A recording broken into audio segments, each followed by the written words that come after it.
Welcome to the Brag Effect, where we share easy to understand customer service tips from business owners and leaders that will help you get your customers bragging about you in all the right ways. Hi, I'm Mike Wells, and together with my co-host Michelle Adams. Hey Michelle. Hi Mike. A big thanks for joining us.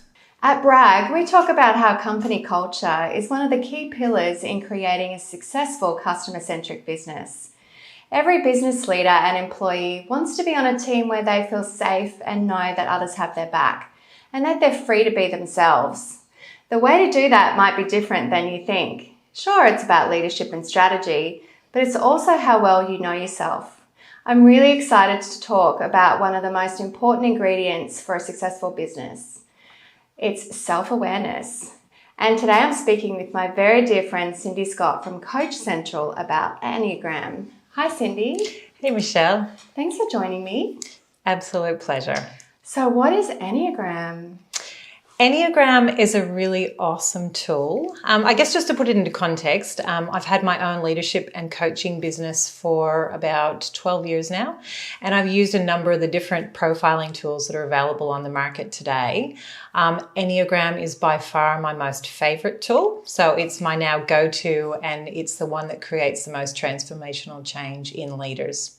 So what is Enneagram? Enneagram is a profiling tool that helps leaders to build self-awareness, to have greater understanding of who they are, what actually motivates them. So we look at subconsciously what is driving someone's behavior. So many of the tools on the market look at behavior exclusively. This looks at subconsciously what's going on with that leader.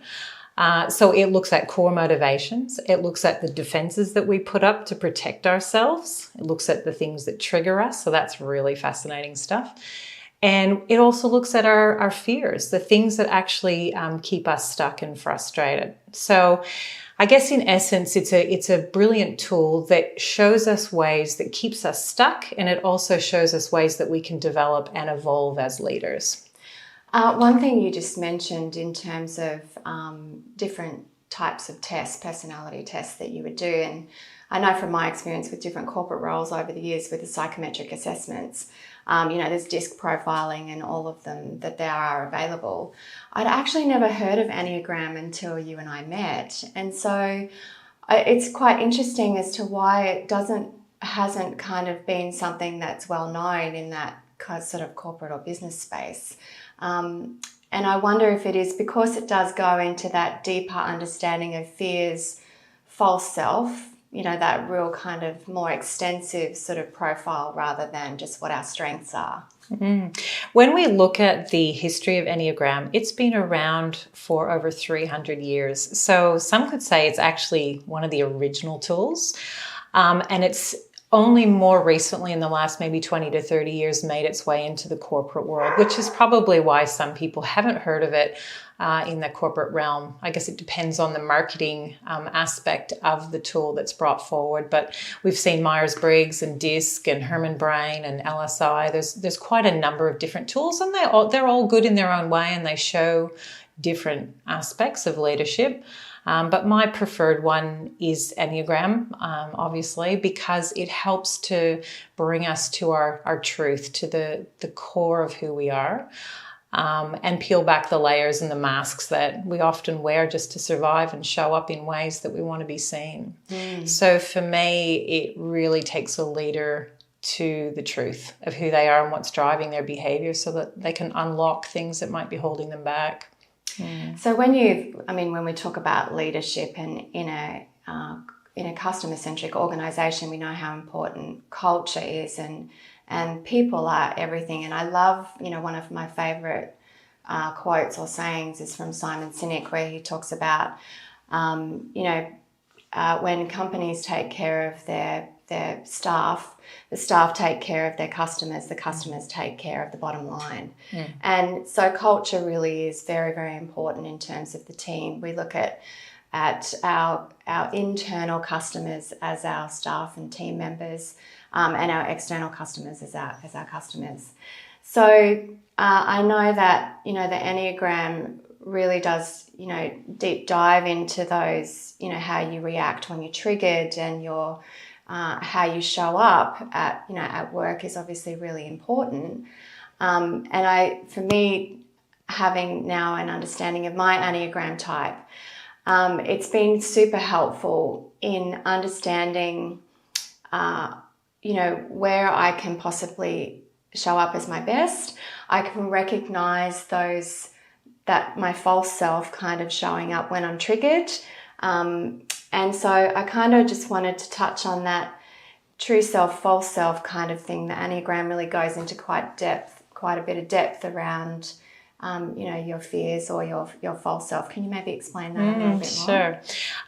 Just backtracking a little bit, I totally support and agree with what you're saying. Is the customer service that you see in an organization is often reflective of how the staff are feeling within the business.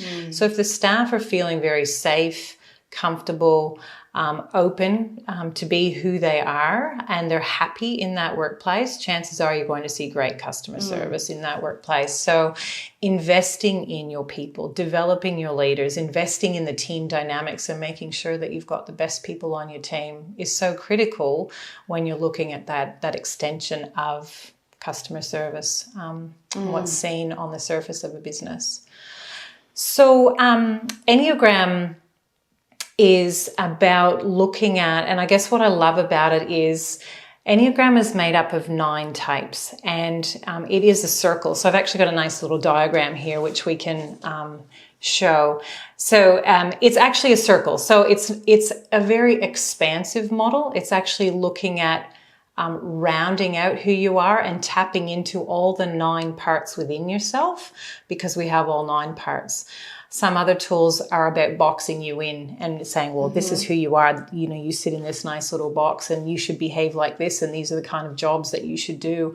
Whereas Enneagram is a very expansive model, and it looks at the oneness of the circle and accessing all the different 9 parts. So what you were asking about before is the true self and the false self. Enneagram, I like to look at these as egoic states. In Enneagram language, they call them archetypes. But I think if we look at them as egoic states, they are ego states that we have developed and evolved as human beings. So you think about us as human beings, we're born perfect, whole, and complete as we are. And then as we develop in life through childhood and into teens and into our adult life, we have various events that happen, and we form beliefs around those things that happen, and we add layers to our onion, so to speak. So at the very core of who we are is the truth of who we are, so our true self. And then we add layers to the onion that become our egoic states, which is exactly what these are. So these are egoic states that we have developed over time to protect the stories that we've created about who we think we are. Does that make sense? Yes, it does. So for me, I went into the certification program for Enneagram, and I was like, well, I'm very self-evolved, I'm very developed. I know myself. I've got this covered. I actually found it quite confronting and also very awareness raising. I actually learned so much even about myself. And, I've done a lot of personal development over the last 15 years. It showed me aspects of myself that I didn't even have awareness of. And it really unlocked some things for me that have been game changers. So if I can touch on that. So each of the 9 types is formed around a core fear. So ultimately there's these 9 core fears that these egoic states have been developed around, or these archetypes. And for me, I'm a 7. So the fear of the 7 is the fear of missing out, the fear of being restrained, the fear of being trapped. So for me, the ultimate worst thing that could happen for me is to be told no, and you must sit there and you can't go anywhere. So you can imagine that child, told no, you can't go anywhere, you can't do anything, you're not allowed to have that freedom. So for me, that is my greatest fear. That is something that I absolutely do not like, to be limited. And so when I look back into my life and some of the monumental decisions that I've made, it was in moments where I felt really trapped, and I was like, I've got to get out of this place. I've got to do something that's going to propel me forward. So is it fair to say that 7s would really struggle more so than other types, say with the COVID situation? That could be very challenging if you're, you need to work from home, you've got your children potentially working, studying at home, having to juggle that as well, then having your partner potentially at home as well, not being able to travel. So 7s love adventure. They love variety and change and people, and often, dining out, travel, experiencing life, that whole FOMO thing is a real problem for the 7. So absolutely COVID could be really wreaking havoc for the 7. Yeah. So what would be what are you saying that the benefit of understanding yourself better and knowing that that's this is that self-awareness, understanding that that's a fear for you, then what are some of the ways that you, now knowing that, have then has helped you make better decisions? Well, I think each of the 9 types has a core fear, and once you're equipped with the knowledge of what that is for you, so when I'm working with each individual leader and sharing that with them, there's such an aha around, wow, that has been driving my behavior my whole life and I haven't had awareness of it. So it's about reclaiming your power and actually going, okay, I can see that pattern and I can actually sense that pattern when it's being stirred up within me. So now I can actually see it plain as day because I have conscious awareness of it. But before it was a subconscious, driver that was driving my behavior and I had no idea. And before you go into the different types, it's obviously the self-awareness is number 1, but what I've found has been so beneficial for me as well is also the relational side of it. So when you understand your partner, what type they are and what drives them and what their fears are, it has been a game changer for me in Mike and my relationship, in better understanding each other. And we always try and understand other people, but we see it through our own lens. So I'm seeing mine from my 3 lens, whereas now that I have an understanding of his type better, I have compassion and, can support him in a whole different way. And then also, teammates in a work environment and for business, you as you get to know the different types, you can start to see, I wonder if there are, and it's not boxing them, like you said, into a category, but it just has really helped me from a relational side and just understanding people's drivers, motivations in that capacity as well.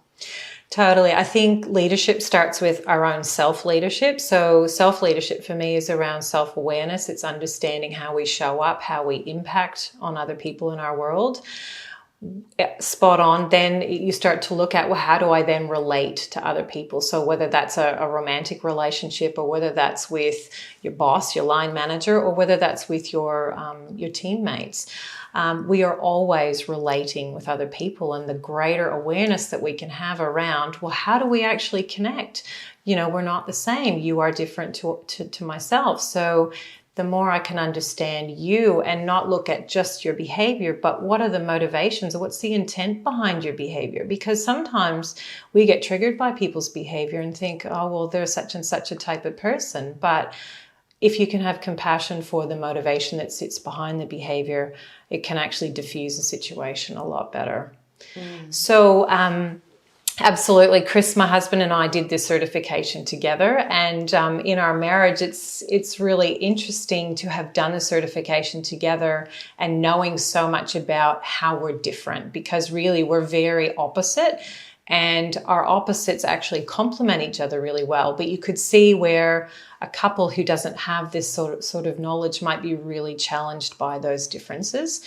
And so when Chris and I have our moments where we get activated by each other, I'll go, oh gosh, your 2's driving me crazy. And he'll, your 7's driving me crazy. And so we're kind of not taking it personally. It's sort of like it's the behavior pattern that's really driving me crazy right now. So we have this cutesy kind of language around how we were relating and what's irritating us in a moment. Yeah, it's so funny because Mike and I do that too. And he's always kind of, I'm always sort of have all these tasks sort of on the go and always quite active in terms of action orientated. I'm like, I'm a 3. I'm an achiever. it's almost like it's okay. It gives you permission to be yourself, and it's really powerful. I want to just go back for a second and just talk around how that lack of awareness can really impact a business. So a couple of the points I've put down is, people are put in the wrong roles. You can lose top talent because employees don't feel understood. A high level of conflict in the workplace, and we don't communicate well. So there's some of, I think, the points that really does place importance on that self-awareness, both not just for you as a leader or business owner, but your team. So Enneagram is we talk about it being a self-awareness tool, but how could you use that in a team context? So Enneagram's actually brilliant in the context of teams. So when I'm running team development workshops, what essentially we're doing is empowering each leader to bring more of themselves forward, but to also see the truth in their teammates as well. And looking at the collective of the team. So in any given moment, a team is made up of the unique individuals that make that team up. And so there's a beautiful Enneagram team dynamics report as well. So when we're working together as teams, we can actually look at, okay, if we bring this group of people together, what Enneagram type is this team? And what are some of the things that might trip this team up? What are some of the blind spots? What are some of the fears of this team? How is this team motivated? So when you put it all together, it's super amazing to see how a group of people will come together and how they might perform and what might hold them back. So it's a really empowering model. And also too, it's a really great tool to actually, as you say, enable and empower leaders to bring more of their truth to work. So it's really liberating to actually go, well, this is who I am, and I'm actually okay to be that. So let's jump into the 9 different types. Are you able to kind of run us through, explain what each of them are? Sure, absolutely. Okay, so what we've got, I'll just put my speckies on for this bit. So we've got 9 primary styles, and we've got 3 subtypes that sit under each of these styles as well, but we won't go there just for now. So we'll start at 1 because that's a perfectly good place to start. 1 is the strict perfectionist.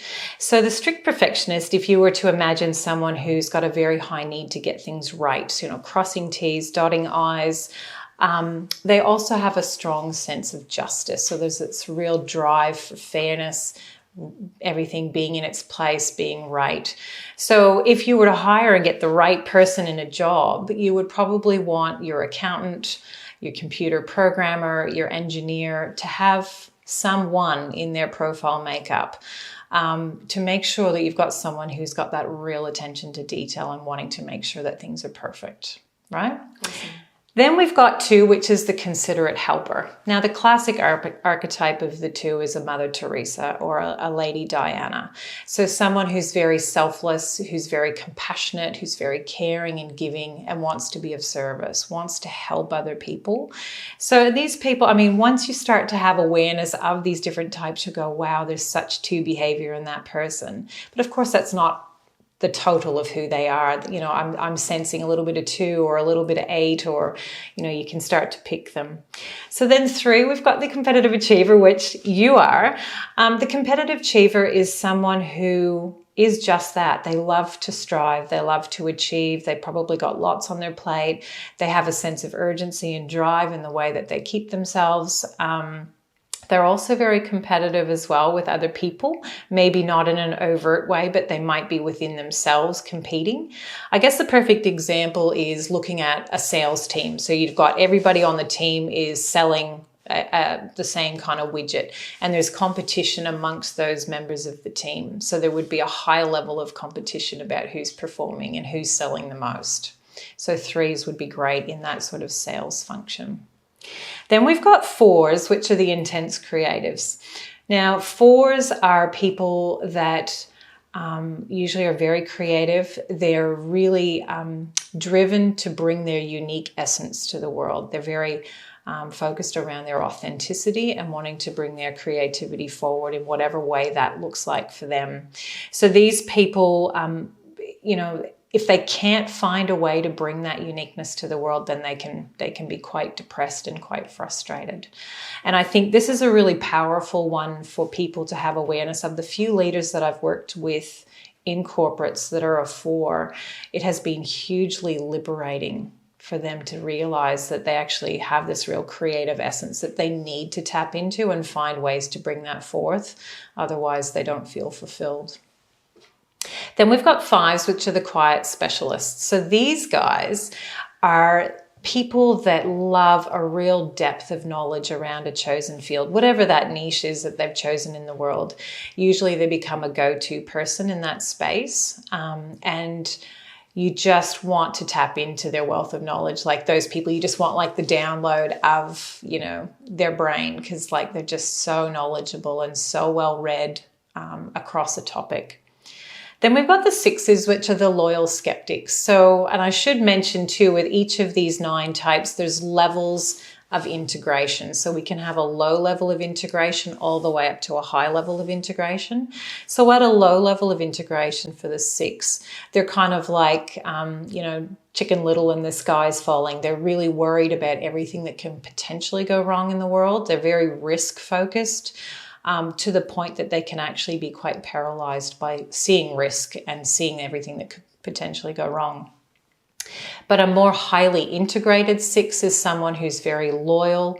They're great team players. They're very conscientious and considered in their decision making. They bring a real grounded stability to a team. So what type of role would you say a 6 would? That's probably a more difficult one to Data try and... I'd probably have them in a risk management kind of place particularly. I mean, not that you'd want to box them in. I mean, 6s could be anywhere, but where there's a real focus around mitigating risk, looking at risk, weighing it up. So it could be like an internal auditor or a risk manager or quality control, where those skills are actually brought to the fore and they can shine using those strengths, would be a great place. Then we've got 7s, which are the enthusiastic visionary, which is what I am. That's my primary style. So enthusiastic visionaries, as I said before, they love variety, they love change, they love ideas, they're big picture people. So in a strategic planning process, you would want your 7s involved because they're ideas people and can see possibility. Don't like to be hemmed in. They want to continually be thinking about the next sparkly thing. What's the next exciting thing that could be coming? And then we've got 8s, which are the active controller. So the 8s, I always struggle to actually describe the 8 in a positive way, but I mean this really positively. But an active controller, if you would imagine someone who's like a manager, who's very good at delegating, everything's in order, they're very much in control of what's going on in the team, they've got the finger on the pulse of everything that's going on, and they make stuff happen. So they're very action-oriented types people, they're going to get it done. So if you wanted to trust somebody to get action happening, you would give it to an 8. So they've got that sense of drive and urgency and result focus. They're also very protective of their team. So let's say somebody was picking on their team from outside of the team, they'd go to bat for them. They're like mother hen clucking over their chicks, like making sure that that person is really safe and looked after. And then finally, we've got the 9s, which are the adaptive peacemaker. So 9s are people that love to bring peace and harmony to the world, and their idyllic world would be that everybody, it's just a big love fest and everybody's happy and everybody gets along and there's no conflict. So these people, they're really magical actually, because they're the type of people that usually sit back a little bit, but when they speak, everybody just stops and listens because they're not shooting their mouth off all the time. It's like they only offer. Yeah. And they see a real much more bigger picture, objective view of what's going on. So in the midst of a conflict, let's say, they'd be looking at it sort of more from a helicopter point of view, like what's actually really going on, rather than diving in and getting emotively involved. They're kind of a little bit more detached and objective in the way that they're looking at things. So they bring a real wisdom and a real objectivity to a situation. That's fascinating. And so you mentioned subtypes. So and that's the same with with most profiling too often is they would have, a primary or a secondary, or so. Can you maybe explain the subtypes a little bit more? Sure. Before I get to subtypes, I will say, so when you do an Enneagram assessment, you'll actually find out what your unique makeup is of these 9 types. So you might go, well, I've got a little bit of 3 and I've got a little bit of 7 and a little bit of 5 or whatever it is. So each individual, and I haven't met any 2 people that are the same. So you'll get a report where it actually shows your breakdown of the 9 types. So the power in that is to look at, well, for example, for me, my 7's my top, my 8's my second highest, my lowest is 1. So if I wanted to round myself as a leader, I might look at, well, how can I actually develop my 1? How can I actually tap into that and see the value and the benefit of having more 1 or more 5, which are my 2 lowest. So if you look at rounding yourself out as a leader, because we need to be able to tap into and flex into different situations at different times, knowing that, having awareness of that and seeing the benefit of, for me, it might be that I'm developing a training program and I go, okay, I've got to put my 5 hat on today and I've got to work more conscientiously and I've got to do some researching and I've got to put some information together. That's not my normal mode. But I might go, well, today I'm going to do my budget, my month end, put my 1 hat on and get into my numbers. So it's stretching and flexing into those places. So do you want to talk about subtypes or the stretch and flex?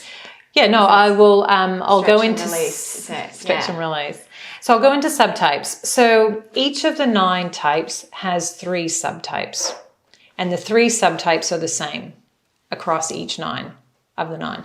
So we have self-preservation subtype, we've got one-to-one subtype, and we've got the social subtype. Do you want me to explain each of those? Yes, please. Okay.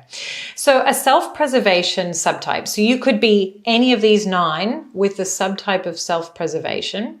Self-preservation people are people that are very well organized. So if you'd imagine going on a picnic one day and you'd have a backpack, you would have your drinks, your food, your blanket, your sunscreen, your hat, a change of clothes. You would be organized and anticipating what might be my needs and how can I actually prepare for what's ahead. Okay. So a self-preservationist is someone's quite organized about making sure and anticipating their needs are going to be met. They're not going to get left out.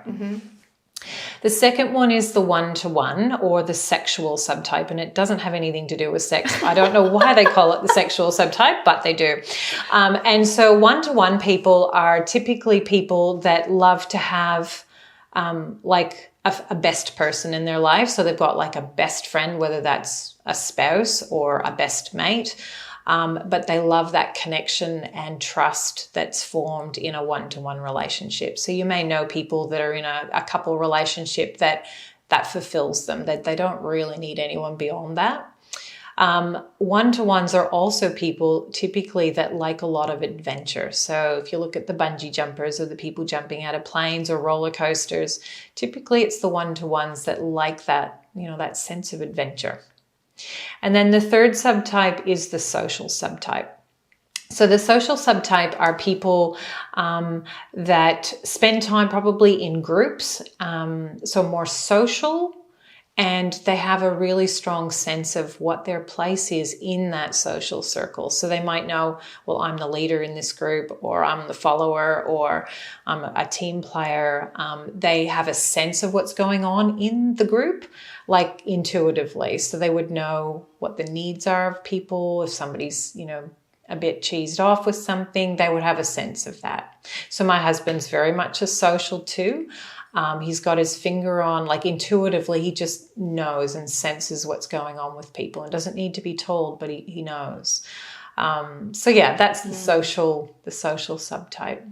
So you could have a 7 with a self-preservation subtype, a one-to-one subtype, and a so social. They relate to all 9 types. Absolutely. But what I was going to say was the 7 could have a subtype of any of those 3 and they'd look completely different.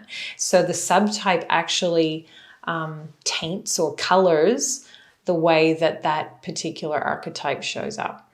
So it's pretty complicated. So how would you explain that then with mine with a 3 as the social? How does that? Why would that be different to say a 9?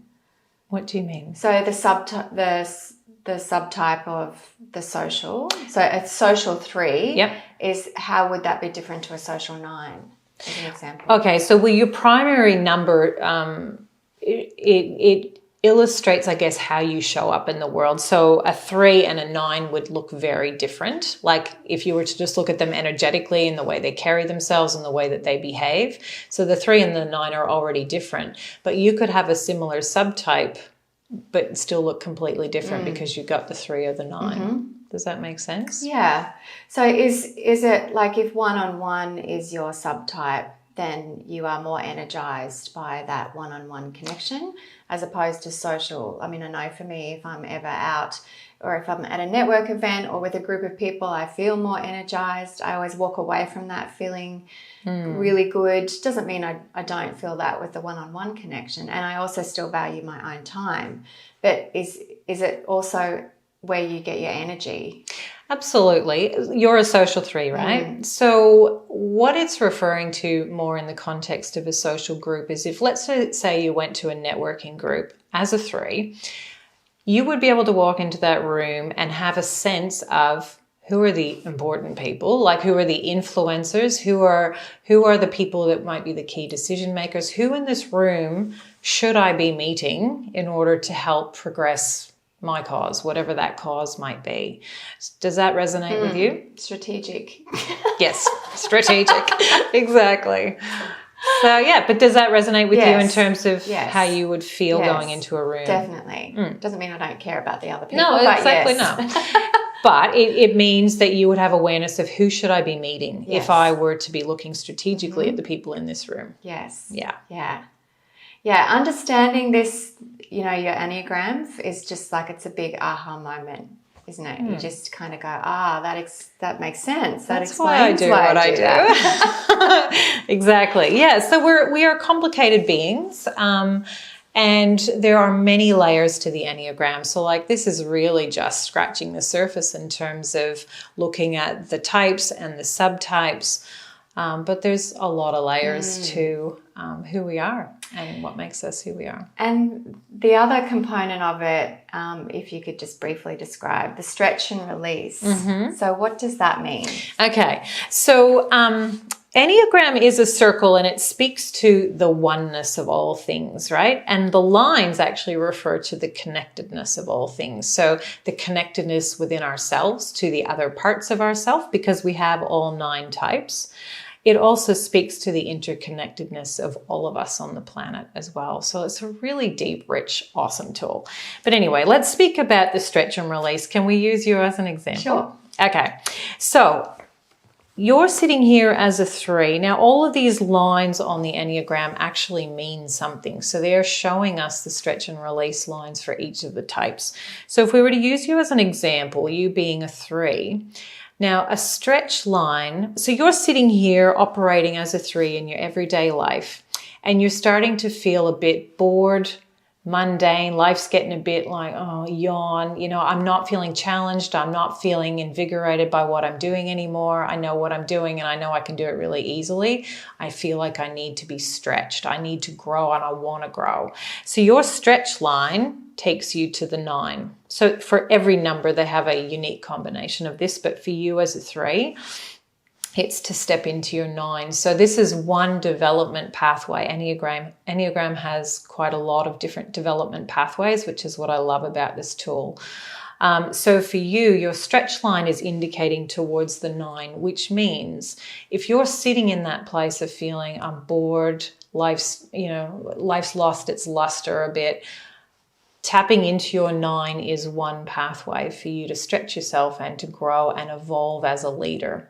So what does that mean for you? So how could accessing your 9 round you as a leader more and stretch you? How do you think? So 9's the adaptive peacemaker. I would say balance is kind of what comes up. So how to have more balance is so sort of toning down that that surge of kind of action striving. To just relax. And maybe see it a little bit more big picture, a bit more objective. Yes. Putting it into perspective. Yeah, very much. Cool. So that's your stretch line. And so if you're ever in that place of feeling bored and mundane, you know, an individual leader can look at, well, what's my stretch? How might sitting as a 9 and tapping into that and embodying that more, how might that help me right now? Then the other one, though, that's really cool too is, okay, I'm sitting here as a 3 and I'm feeling completely overwhelmed. I'm exhausted. I can't sustain what I'm doing, you know, much longer. You've also got a release line. So this is like your release valve. It's like, okay, life's just too much. What can I do to actually cool my jets and calm down? So for you as a 3, it's indicating tapping into your 6. So what you know about 6, how might that help you to calm down when you're feeling overwhelmed? How would a 6 help?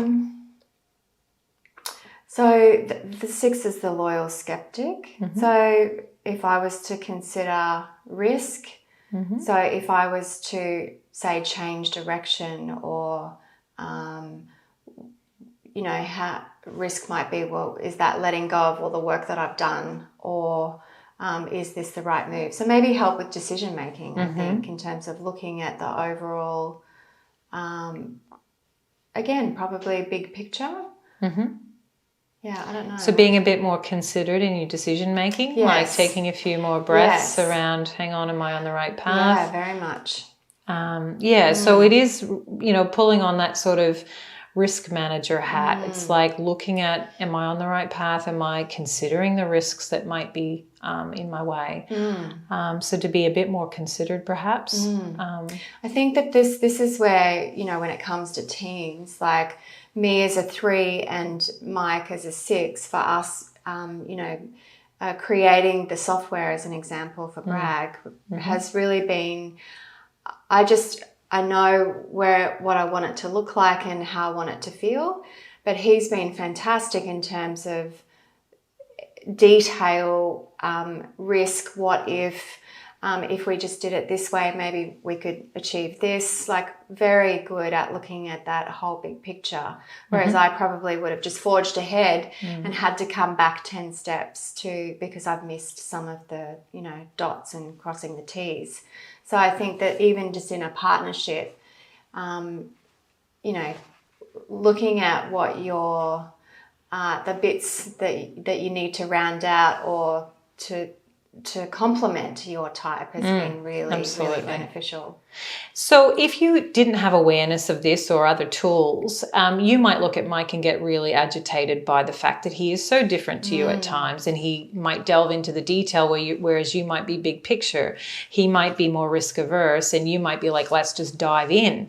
So to have an awareness and appreciation of how you're different and how you can actually leverage those differences is brilliant. And this is, in the context of a team, brilliant as well, because we may get really annoyed by the fact that someone's quite different to us and their mode of operating is very different. But if we can actually look at, well, hang on, maybe they're very different to me and they might actually have strengths in areas that I'm not quite so strong. Yeah, and so for him, you know, he can sometimes, you know, a 6 might get lost in the detail and maybe it might prevent them from moving forward with, you know, not necessarily progress, but action. So having a partner as a 3 is like, okay, what's the action points from this? How are we moving forward? Yeah. So he's attracted to that in you probably, that sense of drive and action and achievement, because he might get muddled up in decision making around, oh, there's too many risks, or, you know, we can't overcome this. Whereas you're like, let's just get on with it.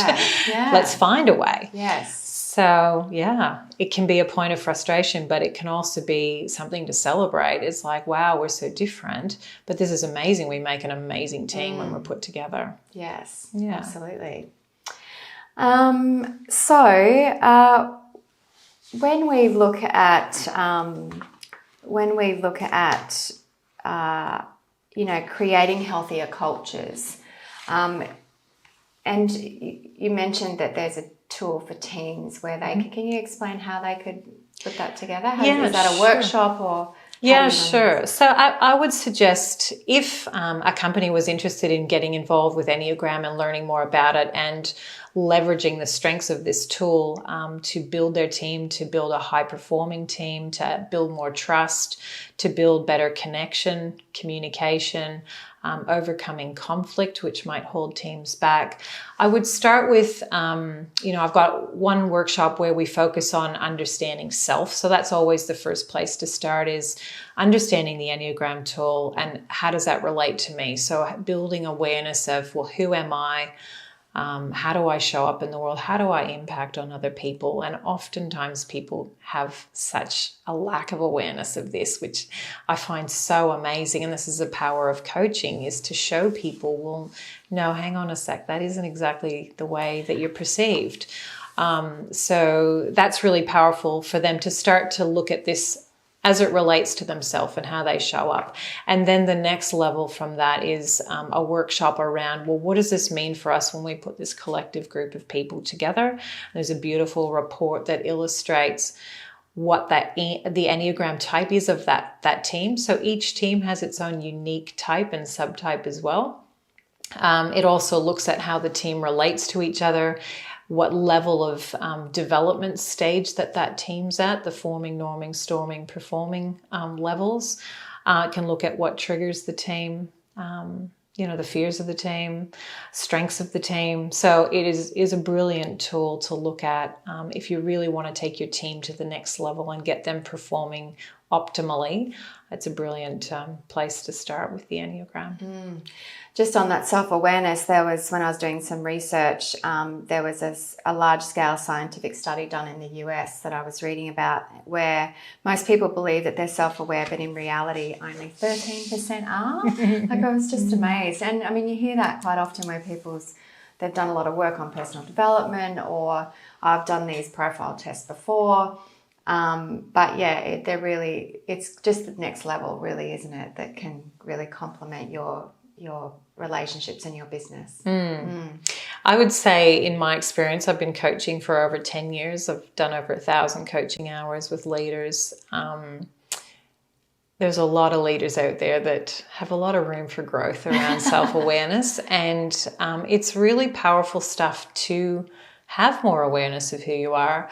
And it's sad, I think, at times too, that some leaders just aren't really that interested or that curious about it. The other thing that's really amazing about Enneagram is in the report, it actually speaks to your level of integration or your level of maturity as a leader. And that's always a bit confronting for some leaders, especially the big proud ones, that are happy to beat their chest and think that they're amazing. But I'll go, look what your report says. And that's actually pretty humbling for them to go, oh, maybe I do actually have some work to do. So I think deep down people actually know that they've got some work to do, but aren't prepared, ready to be going there. So we'll pop in the notes some details on how they could get in touch with you or your team to do their Enneagram for themselves or their team. Are there any resources that you would recommend, a book or? Yeah, absolutely. Look, there's tons and tons of great resources around. This is probably one of my go-tos. It's a book by Beatrice Chestnut. She is one of the world's leading authorities on the Enneagram. So this one's called The Complete Enneagram, and it's a very complex deep dive into each individual type and their subtypes. So if you want to know a lot about yourself, what might be holding you back, and also some great development tools for yourself to grow and be the best leader you can be. It's a brilliant book. There's plenty of resources online. So if anyone wants to reach out to me, I can give them a list of resources and links. There's some great YouTube videos. There's a stack of books around as well. So there's absolutely a lot of resources to get to know the Enneagram and yourself more fully through it. That's great. Thank you. I've loved chatting with you today, Cindy. Thanks so much for your wisdom. Thanks so much for having me. Thanks. The Brag Effect is brought to you by Brag Reviews, the review management software that helps businesses improve their reputations, one review at a time. Check it out at bragreviews.com.